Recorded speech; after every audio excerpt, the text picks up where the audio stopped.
every young boy that grows up and says for career day he wants to be an Indianapolis historian, man, right? Like, where did this passion for Indianapolis and the history come from? I really kind of credit my mom and the public library. I think one of the first cool history stories that I found was we were on Pendleton Pike and we drove by the old Lawrence High School, and it was apartments now. And I was like, and I saw the old building title and it said Lawrence High School, and I was like, what the heck is this? And my mom didn't know. She's not from Indianapolis, so she took me to the Castleton branch of the library.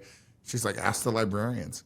And they sat there with me for like an hour, probably like 5th, 6th grade, and they pull out old yearbooks of Castleton High School, Oak Landon High School, Lawrence High School, and I'm like, this is crazy. And in my head, I just thought that was so cool. And so anytime I could like figure out different things about history, I would try to dive into it. Like, why is this street name, like, I'm on Pendleton Pike, that takes you to Pendleton.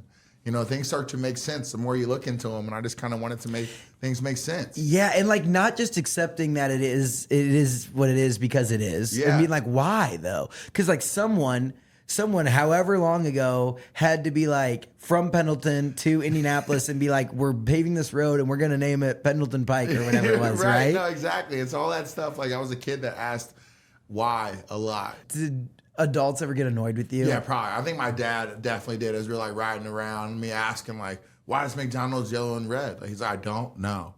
But eventually, like, you can find out answers to your questions if you look. It's very rare that things are just haphazardly put together. I think there's a piece that I do now, right? With Google, it's never been easier. But when we were growing up, man, it's like, I don't know, smartphones weren't totally all the way out yet. So you had to go to the library or like go do some, like I would like write stuff down to like that I needed to like learn about in my like everyday world. And I think that you're probably the similar way, right? No, exact way. Now it's a lot easier. Like you said, like I can watch a YouTube video on almost anything that I want to know. Like if I'm curious about something, like how does that work? I just go look it up on YouTube. Dude, and now you can like, and if there isn't, that's where like you can do really well, or I do. It's like, oh, what's the question that people have? Like the first time I ever realized this was like, what are questions that I'm assuming a lot of Hoosiers have? And it was, I was at the corner of Mass Ave and I looked up and I saw those penthouses up there on the top, like right by Raskeller. Yeah. And I was like, I wonder what the inside of those look like. And then a few emails later, I got like a private tour of them. Yeah. And then I shared that with the world. And they're like, oh my gosh, I've always wanted to know. Because I've heard like Pacers live up there and this, that. And I think, dude, they're sweet. And it's just like, all it takes is like a little bit of curiosity and like, you know, sending a few emails or whatever it is. And you can wind up finding out these questions and then sharing those. I think that's what, I mean, that's really helped like elevate your platform is sharing these lessons that you're learning with the public. No, yeah. At first I thought like I had these Indiana secrets, you know, like things that I kind of like held dear to me that I felt like I knew that other people didn't know. And then when I told it, it was like, I told it to you.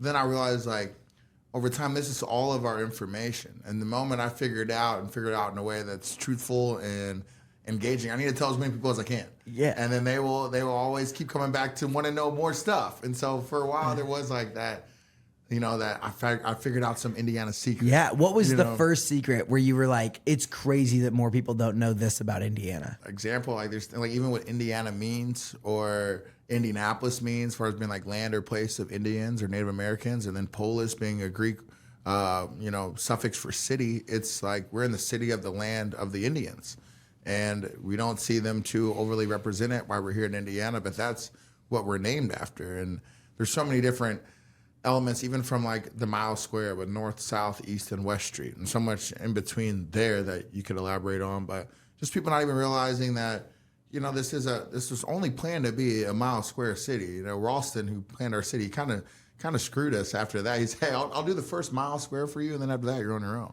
And so there's a lot of like little secrets just kind of walking around that you can pick up where you have time to like question and think why. And it's from the name of this place that we're in, even to like the streets that we walk. And I feel like those are things that I like telling people things they kind of already knew, but they didn't quite know. Like they knew they drove by Walker Theater, but some people didn't know who Madison J. Walker was. Dude, and that's the first self-made female millionaire? Yeah. Right? Made a lot of that money right here in Indianapolis. And so people see Walker Theater all the time, but they don't quite. And they're probably like, Walker, I wonder who that guy was. Yeah. And it's like, hold the phone, go on. Dude, yeah. Like, and then it's like, especially I think wow, I used to have an office down at the AMP. Okay. And so I was in that area, and then there was some piece of something that I like, put all the dots together, and I was like, oh, Madam C.J. Walker Theater over in that like near west side of Indianapolis area. Even by the AMP, they named a street, her real name, her maiden name is Breedlove. Her name's Sarah Breedlove.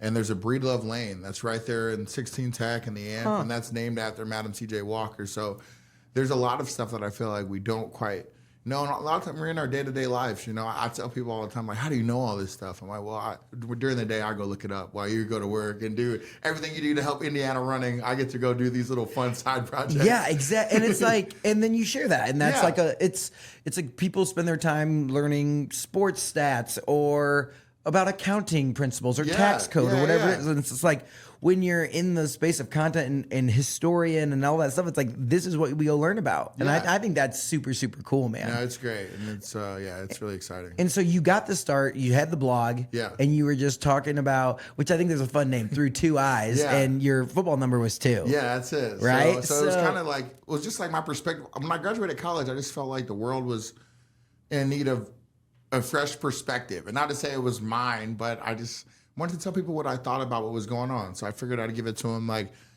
through 2 eyes, through the experiences that I have and the experiences that you have, looking at both sides of stories. But I wanted to express myself, essentially. Yeah. Right. And it's like whether one person or 100 people or 1,000 people, it's like having that outlet. Yeah. It's just the way, I mean, you see it on Reddit or you see it different places like this. Like people are nerdy about tons of things, like from freaking video games to board games to, I mean, football, Colts, right? You know, and when you know stuff and you share, people start to know like, okay, this guy's gonna talk about Indiana history, so I'm gonna turn to his page because I know what he's gonna talk about.